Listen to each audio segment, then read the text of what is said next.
Hey everybody, and welcome back to another video. In today's video we got another new thing for you featured on the channel.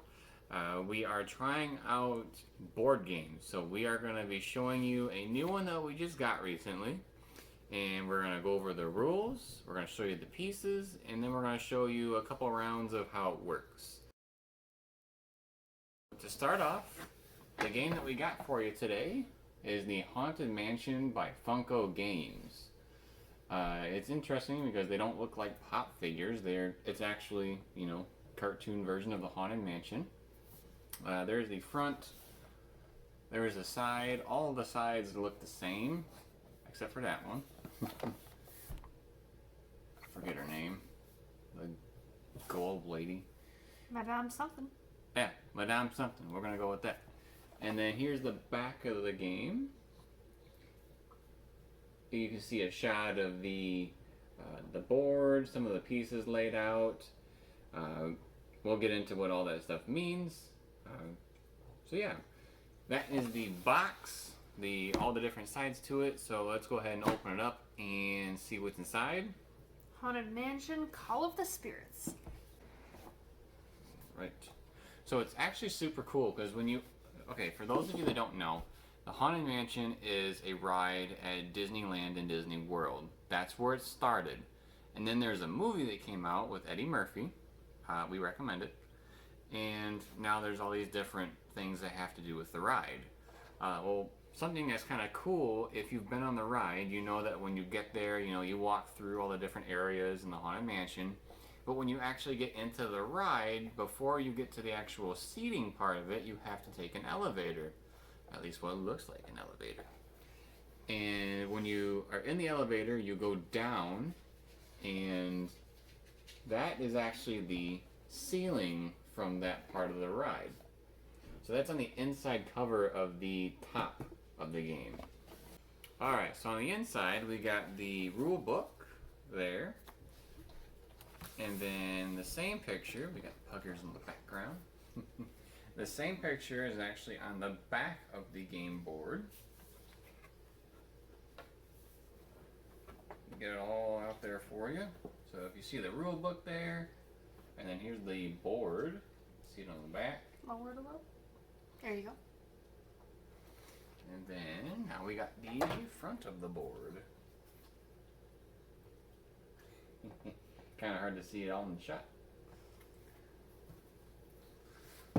Alright, so that is the board. Let's move the box.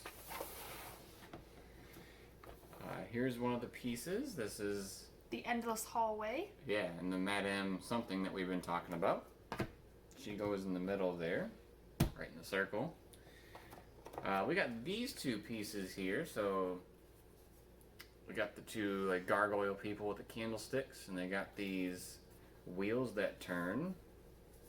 We'll go over what those wheels mean when we actually talk about how the game works. So we'll set those aside. You get two of those.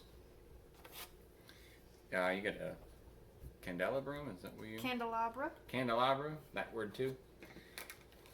Our pieces to move are little gargoyles. We got a variety of different colors. Let's see if we can get them all out here. So for example, there's a blue one, purple, there's a green, a neon yellow, and gray, and red. So you get all those different colors of the gargoyles. You get the awesome piece that comes in here of the ghosts from the ride. The hitchhiking ghosts? Yeah, the hitchhiking ghosts. They are on the cover of the box. That's where you have seen them already in this video. They do play a key role in this game.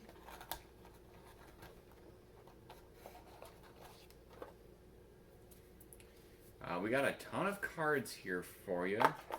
Some of these first cards are action cards. Basically, they are like reminders of what you can do on your turn. You just kind of keep it to the side and you can read it for reference. I'm noticing a lot of games are starting to come out with those. I think they're really helpful. These are cards that end up going out on the board and you end up picking up these different ghosts from the mansion. The cards are actually really cool because the detail is awesome. They could have just done, a couple of different ghosts of the mansion for each of the different ones, but they actually went in detail and didn't duplicate very many of these. They have a ton of different ones even for the same type of card, so to speak. That's all your ghost cards. You also have your round cards for what to do each round. Again, we'll get into that when we actually show you what's going on. And then that's what the final round card looks like, so a little bit different. It actually says final round on it too, right? Yep. Alright, so you will know when the last round of the game is there because it'll tell you.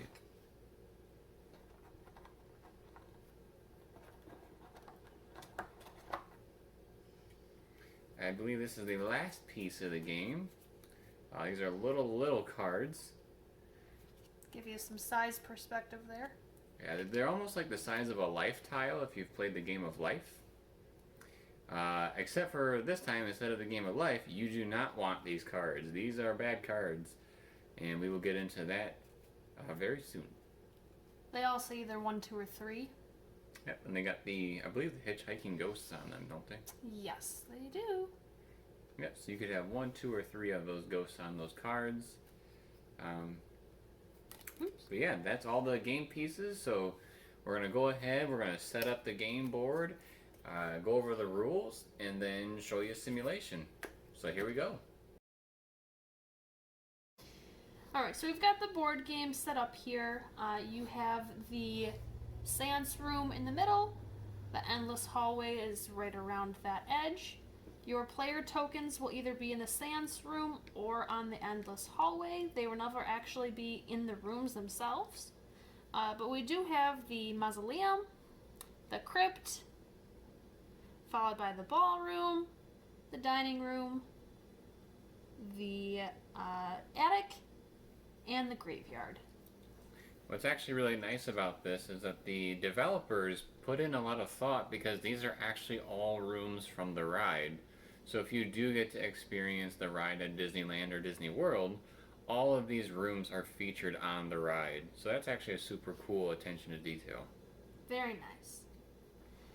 You have the hitchhiking ghost token, which will start out in the crypt every time you start the game.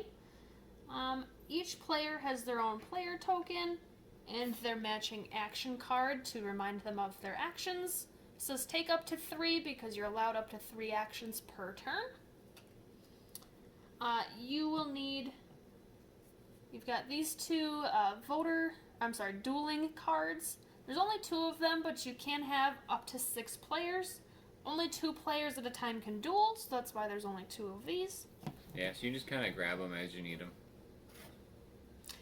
The candelabra is for whoever goes first. The player who goes first changes each round to try to help keep things fair. The first round of the game, they say whoever last heard a ghost story is who went first. Spooky! You have your event cards. They kind of have a purpley background and look like a clock. First of all, you're going to want to take out that final round card and just set that aside for now. Then you need to then you should shuffle them. Randomly take out 1 card per player that's playing. So right now we have 2 players, so we're going to take out 2 cards. If you had more players, you'd take out 1 more card per player as a way to keep the game relatively the same length of time no matter how many players you have. So if you have less players, you'll play more rounds. You're going to take the bottom 3 cards out. Shuffle these separately. Take this final round card and put it in with the bottom 3 cards that I had. Shuffle those so you don't know where the final round card is. You just know it's somewhere in the last 4 cards. So you're going to put that at the bottom of your deck and leave that face down where all players can see it. These ones are your haunt cards. Got the little eyeball on them. Look like tarot cards. They do look like tarot cards. You'll want to shuffle those. It's kind of difficult because of how many there are. Probably the first time you play, you'll want to make sure they're pretty good and shuffled, and then after that, it shouldn't really be that big of a deal because it's not like you ever sort through them. I don't remember them being like all the ones together, all the twos together, and all the threes together, because I know when we played for the first time, it was pretty sporadic what the numbers were, so... Yeah, so I just gave them a brief little shuffle there, just to make it a little bit different. These green ones are your ghost cards, so you will use all of those cards as well, so go ahead and give those guys a shuffle. Those ones can sometimes during play get stuck together, much like Uno, where all the colors of one get stuck together and all the numbers of a certain number get stuck together. So you will want to make sure that these are thoroughly shuffled. And it does look like a thick stack, but there's a good chance you will go through almost all these cards while playing. Really depends when you hit that final round card. Yep. So we'll go ahead and call that good for now. So that's the basic setup of the game. The first thing that you do is the event phase. So you're going to flip over one of the event cards. As a reminder, that's the one with the clock. And then this is what the card looks like. So the first thing is that you do is the number 3, and then followed by the direction, which is clockwise. That's showing you that the hitchhiking ghosts need to move 3 rooms clockwise. So 1, 2, 3. They'll be there for now. And then you need to put ghosts into the mansion. So that's where your green ghost cards go. You need 3 plus the number of players. So with 2 players, we will put in 5 cards. You'll put them face up, starting with 2 in the same room as the hitchhiking ghosts, and then 1 in each room after that for the total of 5 cards. So 1, 2, 3, 4, 5. I'll go ahead and rotate those so you can see. Also notice she went clockwise.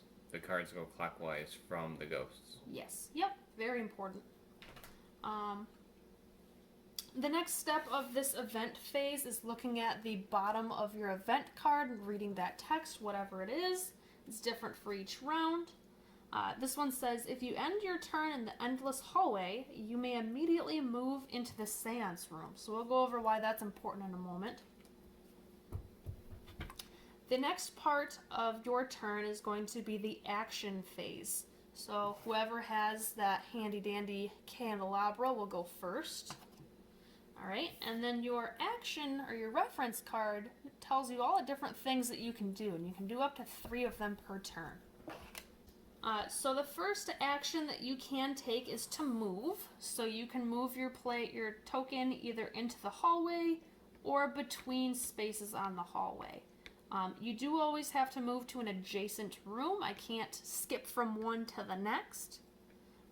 But you've got the 2 sides of the hallway or the seance room you can move between.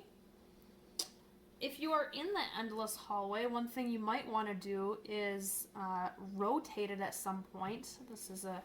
It rotates actually very smoothly. And this could be very important for if you have multiple players, if I wanted to move somebody around the board. There is a little cutout to help you with where the room lines are. That way you're always in a room. The next one that you could do is to collect a ghost card. So if you're in a room with a ghost, you can go ahead and pick up that card. Depending on what the ghost card says, there might be little actions that you have to do when you pick up that card. So this one, for example, says move the hitchhiking ghost 1 room when you collect this card. And for that particular one, you can choose which direction you move them. So I could move them to be in the room with somebody else. And we'll go over why that's important shortly here. So I'll go ahead and hold on to that. If that was my turn, those were 3 moves. So that would be the end of my turn. But two of the other things that you can do, just to kind of go over all of the rules together. So one of the other actions that you can take is the duel action, which you can only do once per turn. You can't do all three of your actions as dueling. But let's pretend that these two players are in the same room. So the blue player might want to duel the green player to gain their ghost card. So they do have to announce which ghost card they're trying to get. You keep your ghost cards face up in front of you for everybody to see. You would then take your bidding dials and secretly decide how many haunt cards you're willing to take, 0, 1, 2, or 3, in order to gain that ghost card.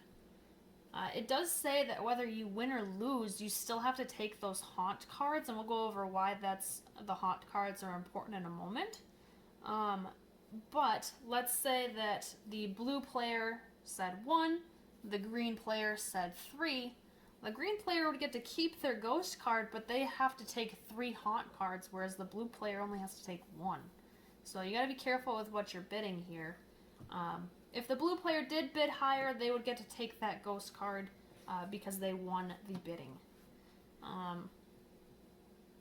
The last action that you can take is if you're in the seance room. So if you used one action to move in here, then you could do it. Or, as our round card indicated, for this particular round, it says if you end your turn in the endless hallway, you can automatically move to the seance room. Which means next time you would be in the seance room and able to do this action because you're in there. So if you're in there, you get to discard a haunt card.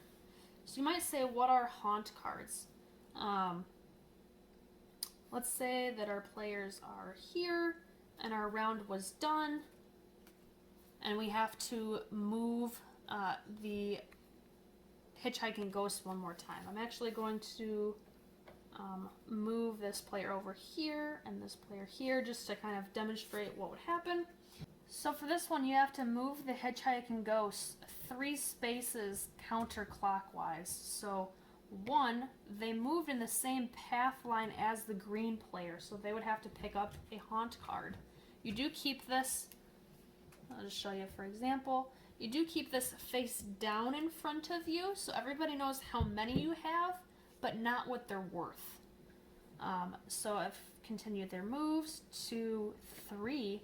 If the hitchhiking ghosts end their turn where your player token is, you have to take 2 haunt cards.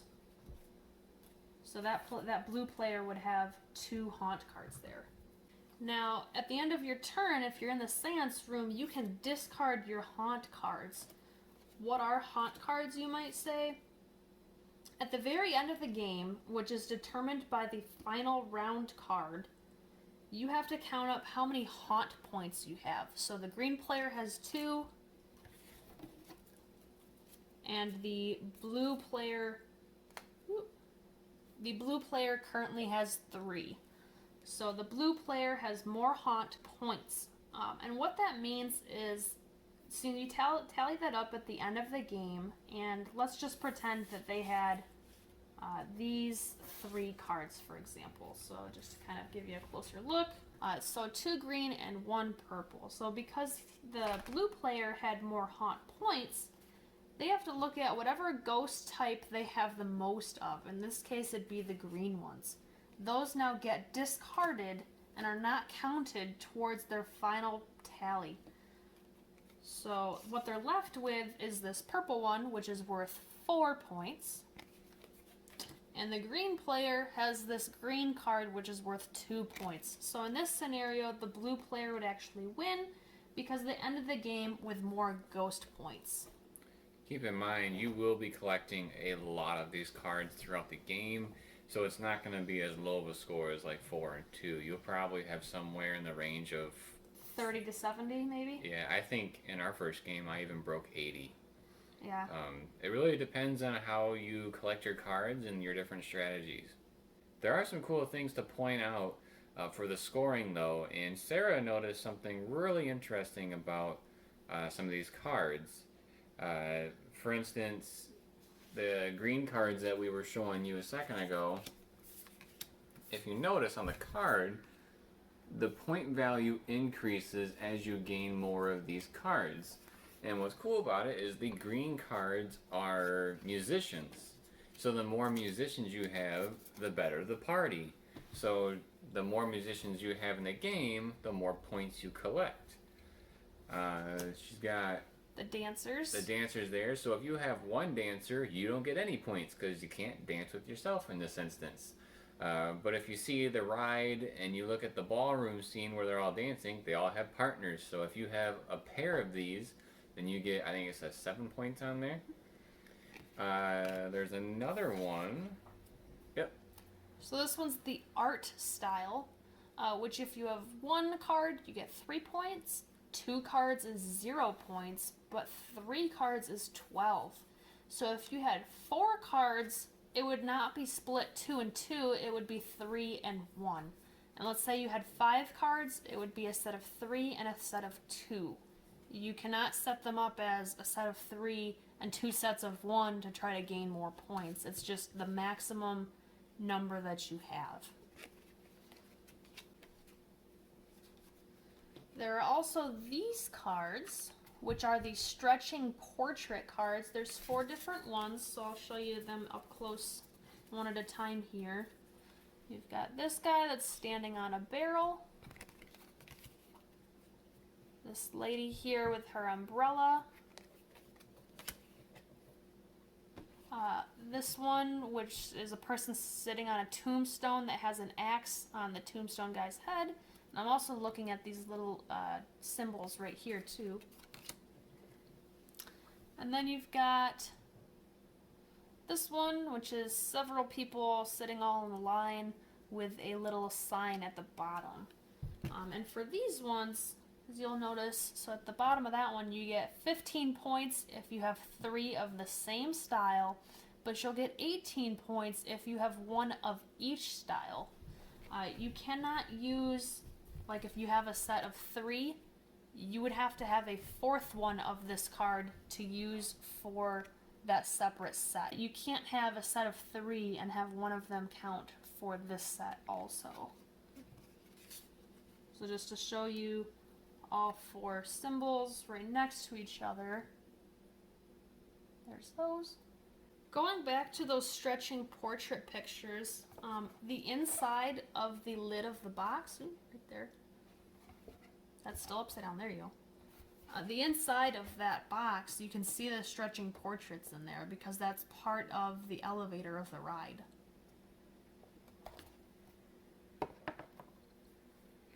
There are different cards that have different abilities. We touched on a handful of them. Sarah did mention that there are little actions you may have to do, like for the purple ones you have to take a haunt card for them. There's some cards that say draw a ghost card from the deck if you pick that one up in a room. Which is a really nice add-on bonus.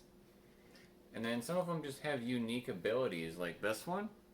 It says, you know, you get a +1 bonus for each different type of card you have. So that's like the red ones, the green ones, the purple ones. If you have different ones of those, you get a bonus point for each different type you have. So this one's the musician who gets, he's worth 1, but he's +2 for each dancer that you have. Because he's playing the music for the dancers. Yeah, so a bunch of different cool things like that. I think that about wraps it up. Yeah, I think that's about it. So what we're going to do now is we're going to set it up to be ready for a normal game. We're going to play a couple of rounds just so you kind of get the gist of what's going on there. And then we'll wrap it up. So let's go ahead and try out the game. Alright, so we're going to go ahead. We're going to start off with the first round. We're going to do probably 3 of these just so you get a good idea of what's going on. We'll show a variety of the different things you could do in your turn. And yeah, let's go ahead and get started. You want to turn the first one? So our first event is to move the hitchhiking ghost 3 spaces clockwise. So 1, 2, 3, they'll be in there for now. We then have to put, I'll just kind of leave that there, put the ghosts into their rooms. So we'll start with 5 because it's 3 plus the number of players. We have 2 players.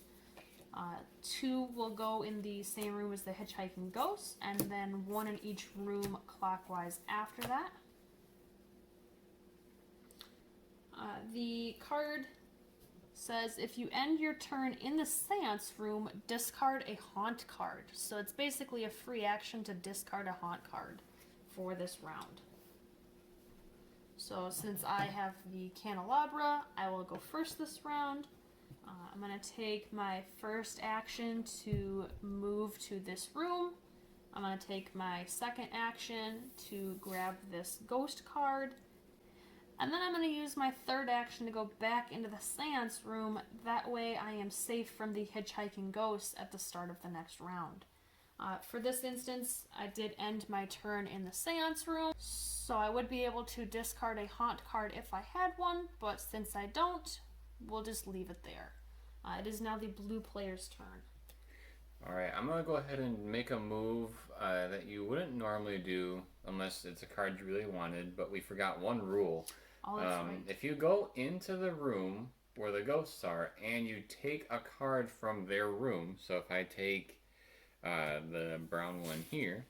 Or the green one. Yeah, or the green one, doesn't matter what card you take. For every card you take in a ghost room. In the hitchhiking ghost room. Yeah, hitchhiking ghost room, you have to take... You have to take one of the haunt cards. Again, that's per card you take. The brown one here says that if I take this card, then I get to take one ghost from the top of the ghost card pile. So I'll go ahead and do that. You can go ahead and take another one, so I will take the second one there, which would then again force me to take another haunt card. That is one move to the room, and then taking 2 cards, so that's my 3 moves for the round. And then we're all set. And then the candelabra moves to the next person, so that there's a different person that goes first next time. Go ahead. So we'll go ahead and start round 2. So this time we are moving the ghosts 1 room clockwise. We'll go ahead and add the ghosts to the rooms. And then while he's adding those, our rule for this round is if you end your turn in a room with at least 1 other player, draw a haunt card. Hi, buddy. So I get to take 3 moves. I will rotate the wheel. I will take the green one. That way it goes with my set of greens.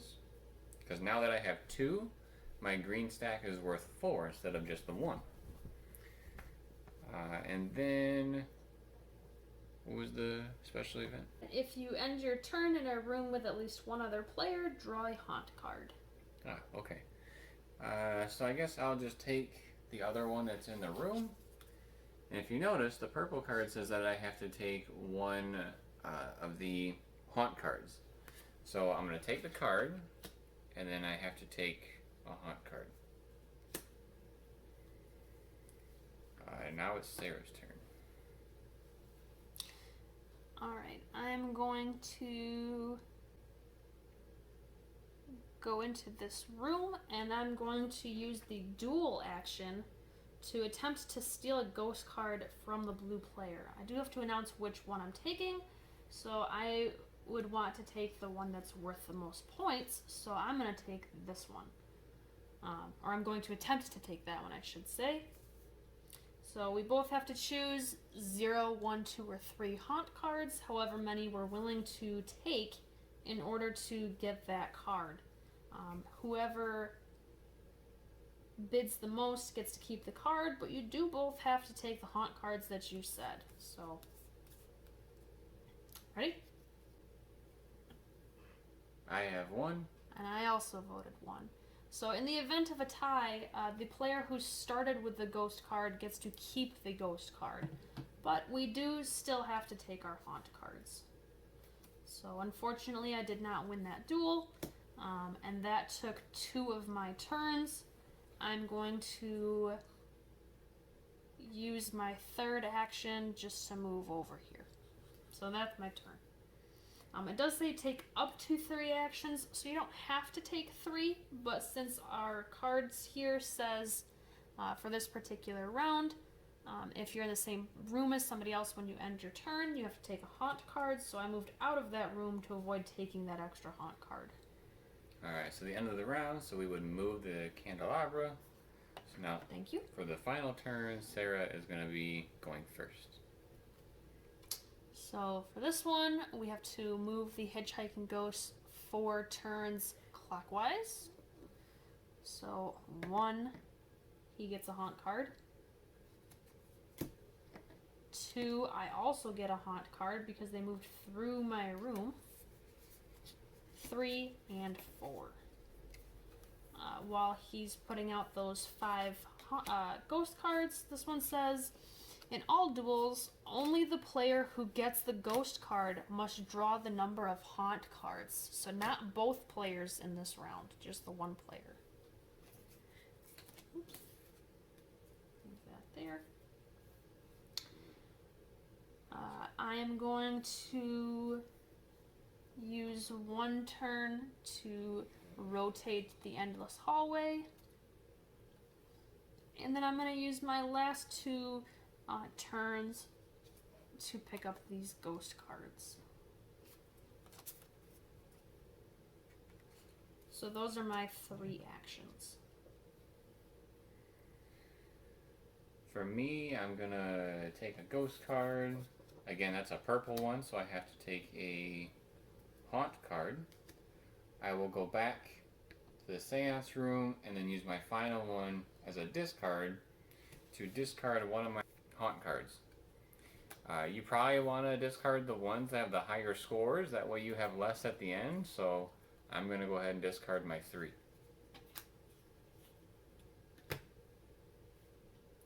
And then that would be the end of the round. So you keep on going and going until you hit the final round card, which then you do your final round. After everybody's taken their turn, you figure out who has the most of the haunt points. That person loses their biggest stack of characters. Would you like to go through scoring? Yeah, we can go through the scoring. So if we were to stop right now, this is how scoring would work. So I have 5 haunt points. I have too many. 1, 2, 3, 4, 5, 6. I got 6 haunt points in my stack. So that means I lose the one that has the most in its stack. But I have 2 of them that actually have 2 cards. So you ask yourself, which pile would give me the most points? Well, the green pile would give me 4 points. The purple pile would give me 8 total points. So you would lose the purple pile. And that is spelled out in the rule book as well. That's not just something that we determined as a tiebreaker. So then you would look at all your different effects. Like for me, I got 2 green ones, so that would count as 4 points. I only have 1 of the dancers, so that's 0 points. And then 1 point for this guy. So I would have 5 total points here. So I have 1 of the art pieces, so that is worth 3 points. And I have 2 of the dancers, so together they are worth 7 points. So 7 and 3 makes 10 points total for myself. Yep, so for the end of these 3 rounds, Sarah would win with 10 points. Again, like we said earlier, there will be a lot more cards dealt out. There will be a lot more combinations you can make. So it ends up getting really delved into strategy there by the end. Just trying to figure out which ones will help you. I know one of my favorite cards to get was these guys. And the reason for that is when you take those from the rooms, you get to discard one of your haunt cards. Do you happen to have a favorite card that you like to pick up? I think my favorite would probably be the stretching portrait ones, just because I remember that so vividly from the ride. A couple others that I want to point out specifically that are good ones to watch out for. The brown one that I picked up allows you to take a ghost from the top of the ghost deck. Uh, it can get dicey if you pick up one that makes you draw a haunt card, but it does get you more points. Another one that you can really start to mess with other people's strategies is this type, which allows you to move the hitchhiker ghosts. And if you know that the hitchhiker ghost is close enough, you can cause the ghost to make the other players draw haunt cards. So you can use that to your advantage. But yeah, those are my favorites and some key strategy moments that I have picked up while playing this game. But yeah, if you have any questions about how this game works, make sure to drop them in the comments for us. We have played this a handful of times, so we do have a pretty good idea of how this works. This is one of our new sections for the channel. We are bringing out board games and the how-tos and some examples of how to play it. So make sure to turn on your notifications, that way you are notified to see the different board games. If you haven't already, please subscribe to the channel, drop us a like if you like the video, and again, drop us a comment. Let us know if you have any questions about the game. Let us know if you've played the game before, what are your strategies you'd like to try out. And then, as always everybody, thank you for watching. We'll see you next time.